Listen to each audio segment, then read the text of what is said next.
Hello, class. As promised, I'm going to talk to you about something that's not necessarily biochem. I've been talking a lot about medicinal and biochemistry stuff, but, take a little bit of a break from that. Talk about batteries.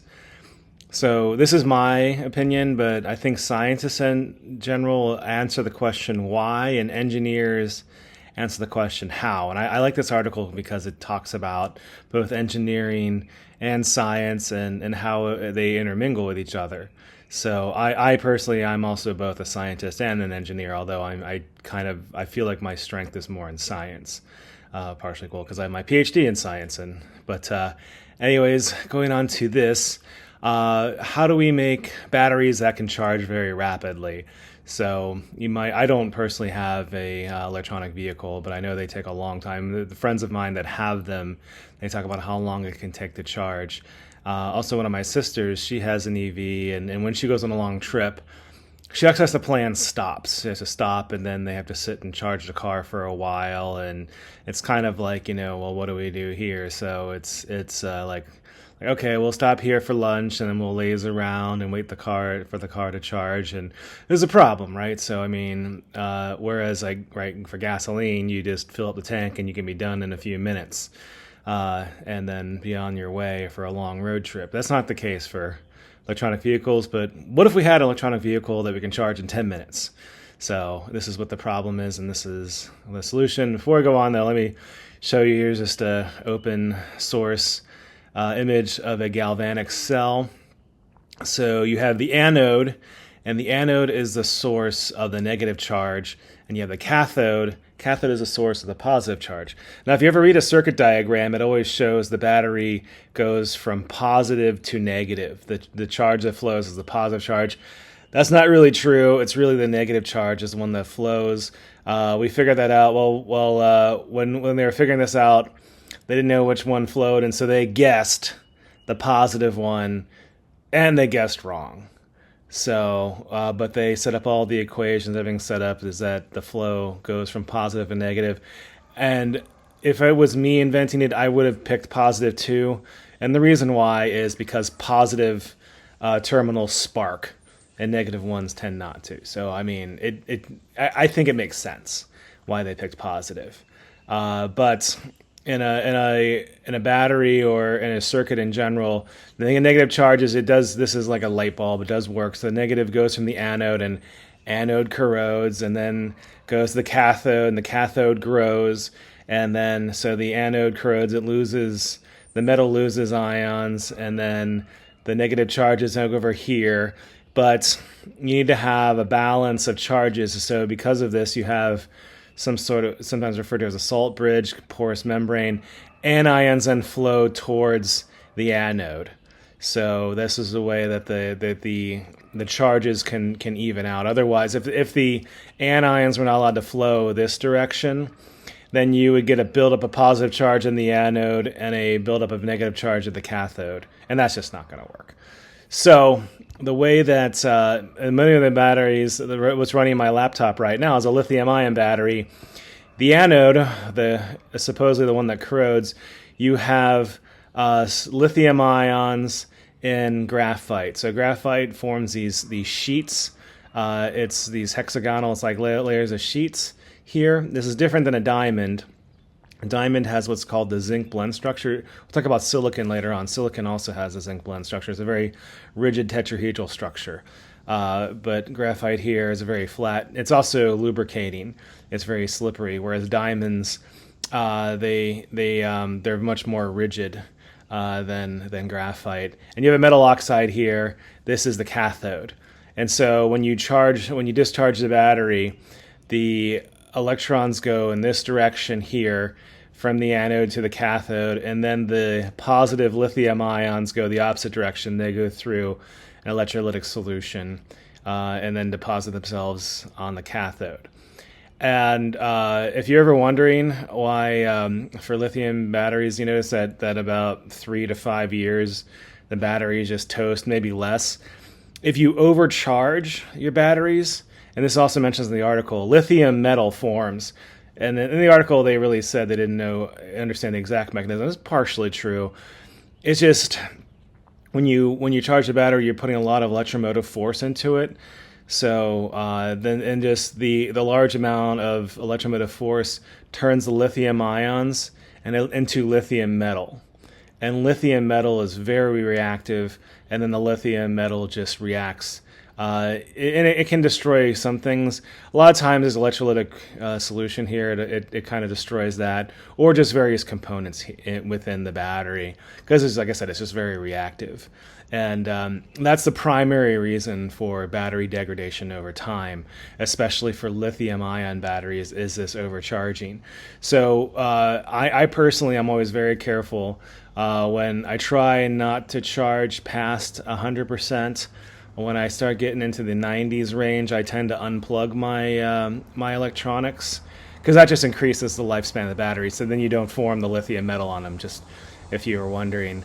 So it's best to charge your batteries just not too much, at least for lithium ion. Okay, so that's our proven technology now. Is what everyone uses is the lithium ion batteries, and they're slow charging.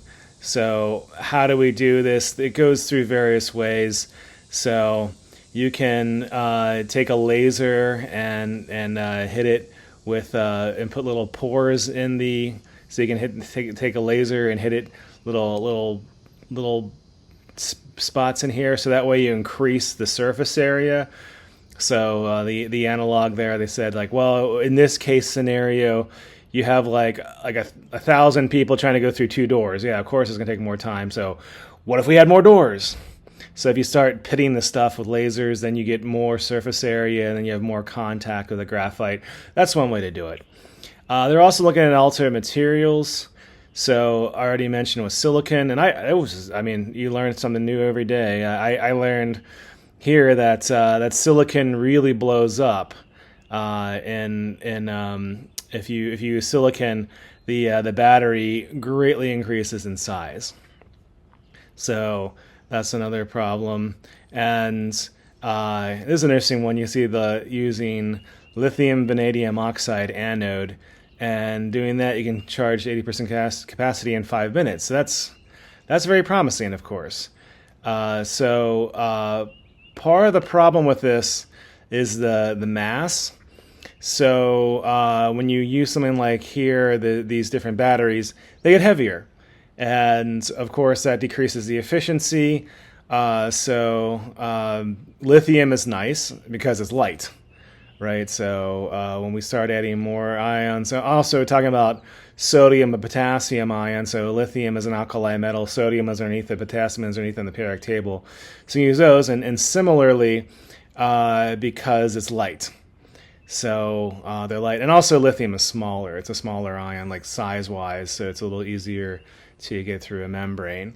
This article doesn't mention that, but mass is a problem. But there becomes a question, and also the thing about application. Generally speaking, here we're talking about passenger vehicles. So let's say we start using electronic vehicles for heavier applications, like a truck, and in that regards, or maybe even an SUV, when you're dealing with a much more massive vehicle, the little added mass you get from the battery is not nearly that significant. For instance, if you have a motorcycle that runs off of a lithium ion, if you had a heavier battery and a motorcycle, that's going to have a significant effect on the performance. Whereas if you have a truck, a bus, or an SUV that's electronic, and if you increase the mass of the battery a little bit, is it going to affect the performance? Yes, but will it be even noticeable to the user? I don't know, especially. But then you look at compare it to the thing. So compare it to the speed of charging. So it's interesting. Some think tanks thought about this. Like, what do we do about all this structure that we have with gasoline?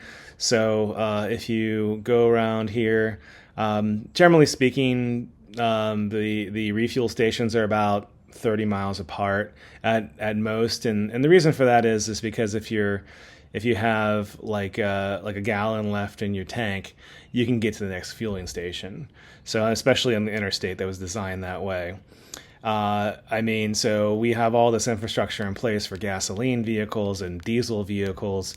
What are we going to do then for electronic vehicles? How do we increase the capacity? Like, a think tank came out with this, like, oh, maybe you could just have I mean, kind of like batteries that you have in a, I mean, like a double A, triple A batteries like you have in a remote or a calculator or something like that. You just pop the lid off and take the charges in, swap them out, and put new ones in. And like maybe you could have a refueling station like that where you just pop in new battery cells, and then you give them the old ones, and then they recharge them slowly, and you just go on your way. And then after some times, the charging station will just sit there and charge its batteries. Instead of it running out of gasoline, it's going to run out of charged cells. So that's interesting. I mean, that's also not in the article, but I was just like, we've been thinking about this problem for a while, and it's a complex problem because of the economics with it, because of the infrastructure we have.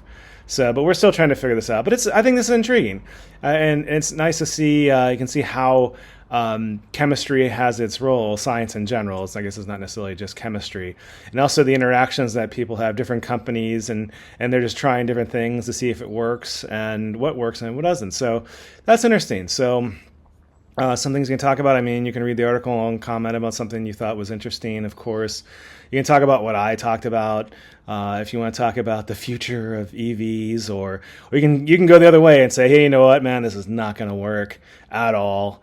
That kind of thing. So, I mean, and that's fine too. So, interesting things we talk about here. And also, well, with all my messages, I hope you're doing well. If you're not doing well, please let me know, especially if you're dealing with any basic needs, lack of basic needs, mental health issues, or academic issues. And let me know, and I'll do what I can to help. So, hope you enjoyed the article, and I hope you've had a great week. So, goodbye for now.